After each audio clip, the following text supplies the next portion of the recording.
Oi, gente, Wagner Ribeiro do Frente Rubro-Negro. Estou aqui para falar sobre o jogo da terceira rodada da fase de grupos na Libertadores 2025.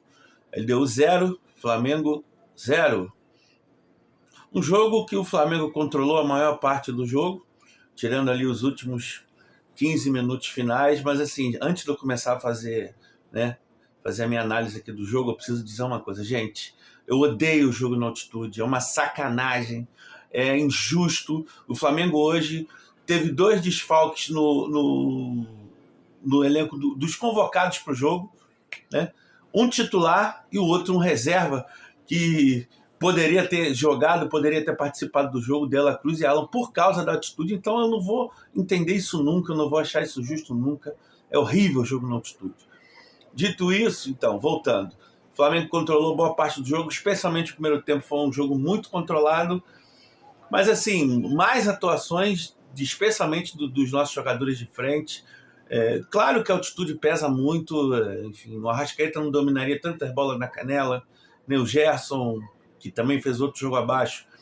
E o Gerson é um capítulo à parte, que é uma bola, né, uma tese que foi levantada ontem pelo Rafael Rabelo do canal Falando de Tática e hoje pelo canal do Mauro César. Eu pretendo gravar um vídeo falando sobre o Gerson, mas não vai ser agora.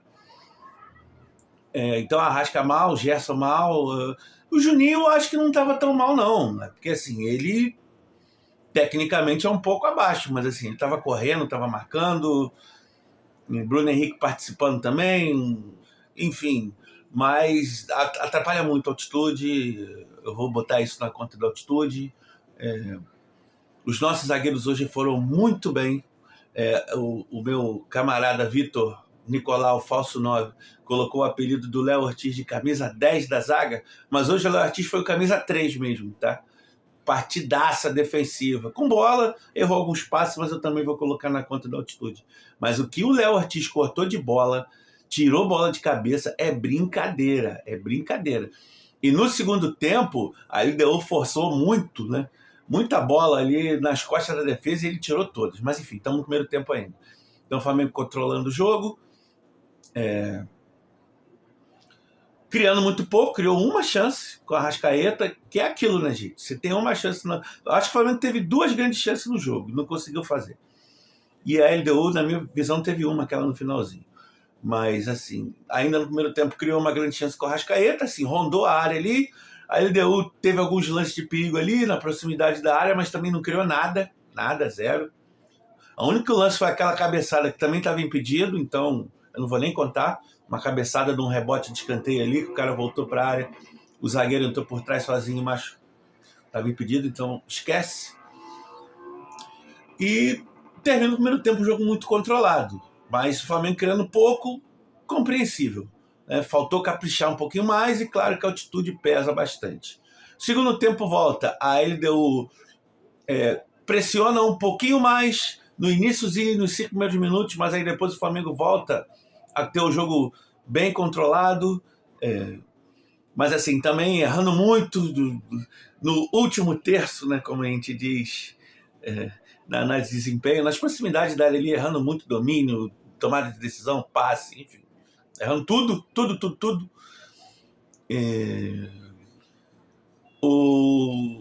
Começam as substituições, entra primeiro o Pedro no lugar do Juninho. Eu acho, nem sei se o Juninho merecia sair, nem sei se talvez não fosse o caso de já tirar logo o Arrascaeta, que estava bem mal. Por mais que, né, depois que o Arrascaeta saiu, depois que entraram os caras, o Flamengo perdeu um pouquinho o controle do jogo, mas eu acho que aquilo ali foi muito mais uma questão física do que uma questão tática. Eu acho que no final do jogo é natural que o time da altitude vai pressionar mais, especialmente com o jogo 0-0. Então entrou o Pedro, depois entrou Luiz Araújo e Cebolinha, saindo Bruno Henrique e Arrascaeta. Então o Gerson se manteve mais à direita, o Luiz Araújo entrou por dentro, Cebolinha na esquerda, o Pedro centroavante. Continuando tendo muitos erros ali, Cebolinha, Luiz Araújo, até que o Luiz Araújo tem talvez a melhor chance do jogo. Porque, assim, tudo bem, aquela cabeçada do cara da LDU, ele estava sozinho, mas era um lance que ele cabeçou meio de lado. O Luiz Araújo não, cara. Ele carregou a bola, tirou dois defensores, chegou na cara do gol, canela, dá um chute de canela por cima do gol. Enfim, a bola do jogo, era a bola da vitória. Mas o Flamengo também está carecendo de jogadores mais decisivos, né, gente? Está precisando de atacante com gol, né? Estamos precisando. Seu Luiz Araújo, seu Michael, seu Cebolinhas, cara, eles precisam fazer gol. Precisam decidir jogos, precisam dar assistência. Tá difícil, cara, tá complicado, tá ficando tudo bem. O Arrascaeta nos últimos 2 jogos jogou mal. Assim, tá ficando tudo nas costas do Arrascaeta. E o Pedro que tá voltando agora. Os caras têm que fazer gol, eles precisam participar mais, precisam fazer gols, precisam dar passe para gol, tá difícil, tá complicado. Enfim, nos últimos 10, 15 minutos o Flamengo cansou, né? Especialmente os jogadores que já estavam desde o início, então a nossa saída de bola ficou muito comprometida. O Luiz Araújo ainda conseguiu dominar umas 2, 3 bolas ali, sozinho no entrelinhas, mas não tomou boas decisões. Cebolinha também recebeu umas 2, 3 bolas ali, daquele gosta, mano a mano também. Tudo bem, ele chutou 2 bolas ali, né? Uma foi um escanteio que o Gil não deu, a outra, a última do jogo ali, ele chuta, o zagueiro se joga, aquela bola tinha a direção do gol, não sei se entrar, mas tinha a direção do gol. Provavelmente o goleiro ia defender, mas tinha a direção do gol. A LDU começa a rondar a área ali, algumas jogadas, mas só vai criar a grande chance deles mesmo aos 48, né? 93, 48 do segundo tempo, um escanteio ali, uma bobeada não sei de quem, nas costas do Wesley ali. Imagino que algum atacante devia estar cobrindo ele ali, ou algum volante. Os zagueiros estavam no meio da área, cada um marcando um atacante. Então tinha 2 sozinhos. O Wesley também estava marcando, tá? Não é nem culpa do Wesley não, tá? Que fique claro. Faltou cobertura ali por trás do Wesley. Tinham 2 jogadores sozinhos ali. Mas, graças a Deus, a bola não entrou. Assim, a gente acabou tendo um revés terrível no primeiro jogo. Isso comprometeu muito, né, a nossa pontuação aí. Mas é aquilo, né, gente? Numa outra época, num outro contexto, essa bolinha da LDU teria entrado. O Flamengo teria controlado o jogo praticamente todo e no último lance teria tomado o gol. Então, assim, a gente conseguiu o mínimo. A gente não podia perder esse jogo de jeito nenhum.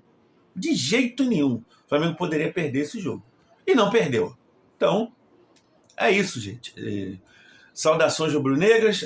Domingo temos o Corinthians. Precisamos voltar a vencer no Brasileiro, mas é isso. Conseguimos o mínimo, que era não perder. Porque se a gente perde, aí a gente se complicaria bastante no grupo. Vamos aguardar o resultado de amanhã, né?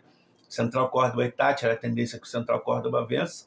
E o Flamengo vai ter que ir lá na Argentina para ganhar esse jogo, né? Falando ainda de Libertadores.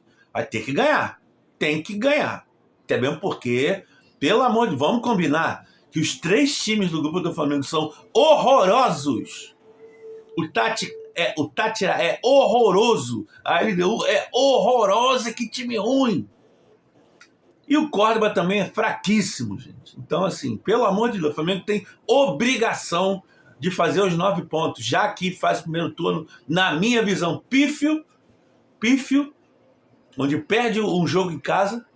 Então, tem a obrigação de, nesse segundo turno, ir buscar essas 3 vitórias aí. Como eu ia dizendo, domingo tem o Corinthians, precisamos voltar vencendo o Brasileiro. Vamos ter 5 dias de descanso, né, de terça até domingo. Tudo bem que é uma volta de altitude, que é um jogo muito complicado, mas vão ser 5 dias de descanso.